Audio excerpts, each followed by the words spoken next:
Imagine que o Alexandre de Moraes, para fugir da lei Magnitsky, aprendeu a usar a Uniswap. Ele usou MetaMask, instalou MetaMask e fez uma operação na Uniswap ou na Aave. Pergunta para concurso, para delegado federal. Se os Estados Unidos tiverem acesso ao IP do Alexandre de Moraes e fizerem um pedido para Uniswap Labs, uma empresa americana responsável pela Uniswap, para que ela diga se aquele IP realizou uma transação e diga qual que foi o endereço utilizado. Será que a Uniswap Labs é capaz de responder, de oferecer essa informação ao governo norte-americano? Mais do que isso, se os Estados Unidos, após identificar esse IP, falarem para a Uniswap Labs, não permita que este IP realize qualquer transação no DeFi. Será que o Alexandre de Moraes conseguiria driblar isso? Como que você responderia essa questão? Bem, alguns, em geral aqueles que apenas ouviram falar sobre DeFi por meio de alguma narrativa, vão dizer que o DeFi é descentralizado. Que se o Alexandre de Moraes está baseado na autocustódia, minhas chaves, minhas regras. Esse governo não pode colocar a mão no meu dinheiro, não pode me impedir. Ele vai errar, certo? Porque a Uniswap hoje ela já bloqueia 273 endereços e se compromete a bloquear mais, desde que isso seja devidamente solicitado. E ela mesma que diz isso. Vou deixar o link aqui para que você tenha acesso. Então, por que é interessante essa nova regulamentação? Porque ela começa a separar os homens dos meninos, aquelas pessoas que, de fato, durante todo esse tempo investiram em conhecimento e aquelas que simplesmente acharam que tudo poderia ser resolvido por meio de soluções fáceis. Mas já vamos entender um pouco melhor essa circunstância, mas vamos apenas antes fazer algumas reflexões. Estava assistindo ontem, estava no Instagram e vi um post do Thiago Nigro, onde ele apresentava as suas coleções de relógio. Aí eu comecei a me perguntar, será que eu coleciono alguma coisa? E eu cheguei à conclusão que sim, eu tenho uma coleção de bíblias. Eu estou com 3 bíblias aqui, muito interessantes. Esta aqui, por exemplo, é a Bíblia hebraica, stuttgartense, utilizada para estudos. Aqui você vai ler, por exemplo, logo no início, no capítulo nós chamamos de Bereshit. Bereshit bara Elohim et hashamayim ve'et haaretz, ve'haaretz hayata tohu vavohu ve'rosher al penei tehom, ve'ruach Elohim merahefet al penei hamayim, vayomer Elohim, yehi or, vayehi or. Essa é a melhor parte. E disse Deus, haja luz, vayehi or, e houve luz, vayehi or. Yehi or, vayehi or. E haja luz, é isso que nós precisamos entender, buscar o conhecimento, porque o conhecimento é que nos ilumina. Tenho também aqui a Septuaginta, também muito interessante para aqueles estudiosos, e a Vulgata, os católicos conhecem certamente em latim, esta aqui em grego. E por que eu estou falando da Bíblia em um vídeo sobre DeFi e direito aplicado a criptoativos? Porque a Bíblia nos traz vários ensinamentos, e eu separei alguns aqui. Um deles, que o diabo sempre aparece vestido de anjo de luz. Ele nunca aparece dizendo, eu vou controlar você. Não, ele aparece assim, eu vou te dar liberdade, pode confiar em mim. Outro texto muito interessante, a arrogância precede a queda. Pessoa que não estudou, não buscou conhecimento, mas acha que sabe de tudo e fala, estou livre, estou tranquilo, basta comprar criptomoeda com cartão pré-pago que eu estou anônimo, ninguém está me... Mesmo que tenha a bandeira Visa no cartão, eu estou completamente seguro. Posso criar estruturas fora do país sem qualquer critério que vai dar tudo certo. Cada um assume os seus riscos, certo? Então, e um outro, texto bem interessante, meu povo perece por falta de conhecimento. Conhecimento é a chave hoje. e explica por que temos vários influenciadores, youtubers do mundo cripto desesperados porque venderam uma ideia errada sobre o mercado de criptoativos, sobre o próprio Bitcoin, já falaremos sobre isso. Mas você que me acompanha aqui desde 2020, começo de 2020, falando já sobre DeFi, certamente que você não caiu em engodos, porque nós entendemos de fato para que o Bitcoin foi criado e o próprio sistema das finanças descentralizadas. E por isso que nós sabemos agora, nesse contexto, como podemos nos proteger. Tinha mais um outro também que é importante, né? Que a Bíblia nos traz sobre idolatria. O que é idolatria? Você achar que um objeto vai te dar liberdade. Que basta você comprar Bitcoin que você já está livre. Isso é idolatria, você achar que um objeto vai fazer alguma coisa para você. Você só tem liberdade se você tiver conhecimento. Yeri or vai Yeri orco, né? Fazendo remissão aqui o que nós falamos, certo? Então, o que acontece? Hoje nós estamos num processo de construção de um dos sistemas mais eficientes de controle global, ou podemos mudar isso.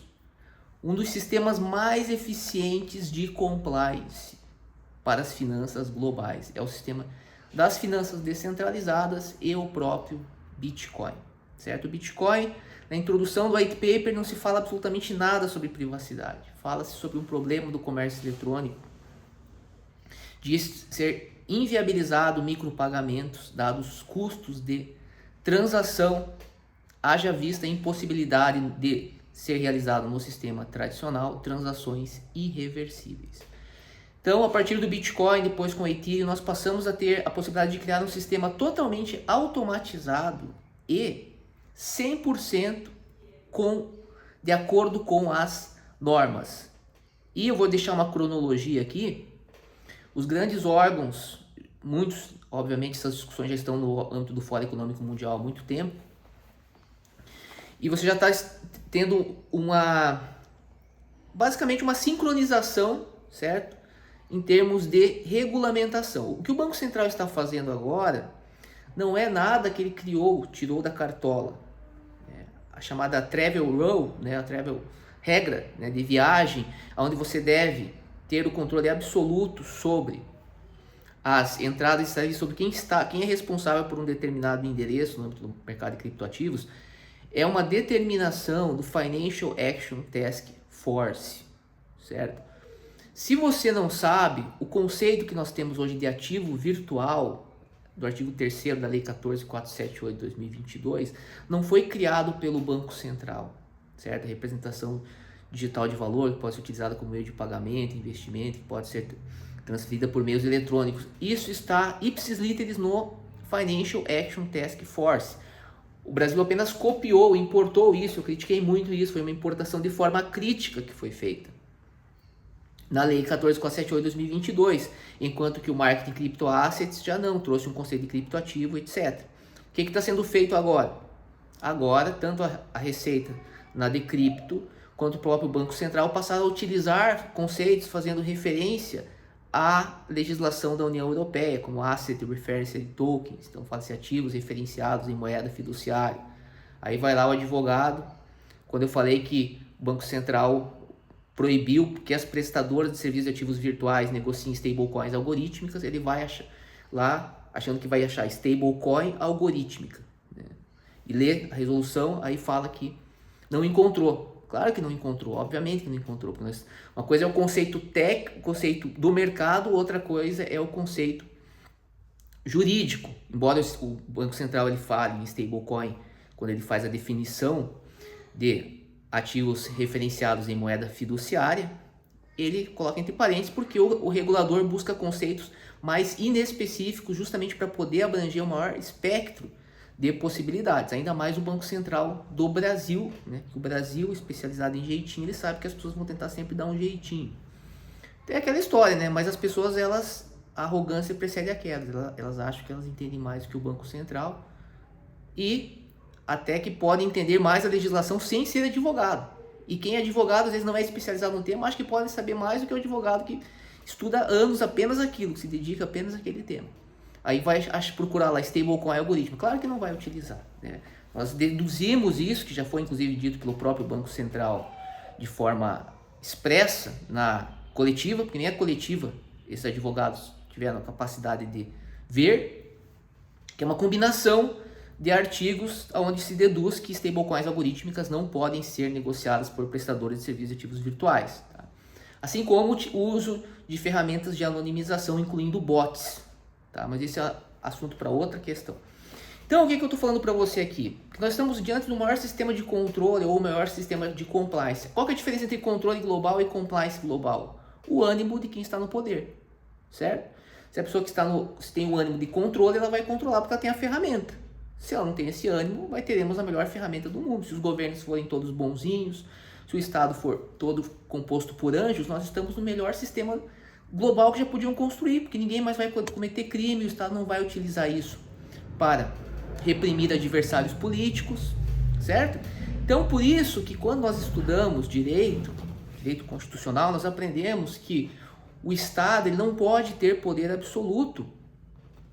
Tudo deve ser matizado, deve ser avaliado com base nos direitos fundamentais. Você tem um trade-off aí entre liberdade e segurança, que você precisa pensar de forma muito bem estruturada. Então, a regra é que você dê o menos possível poder para o Estado. Mas, infelizmente, essa cultura, obviamente que não é defendida e não está nos meios de comunicação. Então, o cidadão ele não recebe esse tipo de instrução. Por isso que ele está aí, sendo manipulado, sendo controlado e continuará sendo. Porque isso é uma questão de educação que os grandes e poderosos não fazem a mínima questão de fornecer ao povo, certo? Então, é óbvio que ninguém quer que tenhamos ferramentas usadas para práticas criminosas, mas temos que zelar também pelo risco que sempre temos dessas organizações, inclusive criminosas, se infiltrarem nos governos e passarem a perseguir os cidadãos, certo? Então, o mecanismo de finanças descentralizadas hoje ele é excelente, certo? Como mecanismo de controle. Tá? Há brechas ainda? Sim, hoje ainda a Uniswap, por exemplo, ela não faz um controle, certo? Conforme as prestadoras de serviços de ativos virtuais já estão fazendo, prestadoras centralizadas. Corretoras centralizadas, vamos colocar dessa forma. Mas é possível que isso venha a ser feito em breve? Pelas determinações do Financial Action Task Force, a tendência é essa, certo? Quando a Uniswap começou, você falar sobre controle de endereços era algo absurdo. Hoje já é feito. Tá? Então, tecnicamente é possível. Para finalizar, né, se você quer aprender como criar bots no âmbito do mercado DeFi de forma automatizada, de forma anônima, para ainda aproveitar as brechas legais, tá? Não vamos ensinar ninguém a fazer nada contra a lei, legais. Vou deixar o link aqui na descrição do vídeo para a nossa comunidade, onde estamos com o curso já pronto, para que você possa fazer operações no DeFi de forma anônima, utilizando técnicas de anonimização ensinadas pelas organizações de direitos humanos preocupadas com isso que eu estou falando neste vídeo. E vamos passar isso para o indivíduo, certo? Isso vai ajudar você também que trabalha com planejamento tributário internacional. Temos brechas para esse tipo de operação ainda na legislação. Isso vai levar um tempo para que essas brechas sejam fechadas, mas ainda há. Então esse conhecimento é fundamental. Eu digo que hoje, para que você possa realmente ter uma privacidade, né, de acordo com a lei, utilizando as brechas legais, inclusive tributárias, é uma combinação de conhecimento técnico e tecnológico e saber utilizar isso com questões jurídicas. Essas duas ferramentas podem ajudar você. Soluções fáceis, cartão pré-pago, DPix, Liquid, vai na fé, né? Boa sorte. Se precisar de um advogado criminalista, procure sempre alguém de sua confiança. Grande abraço.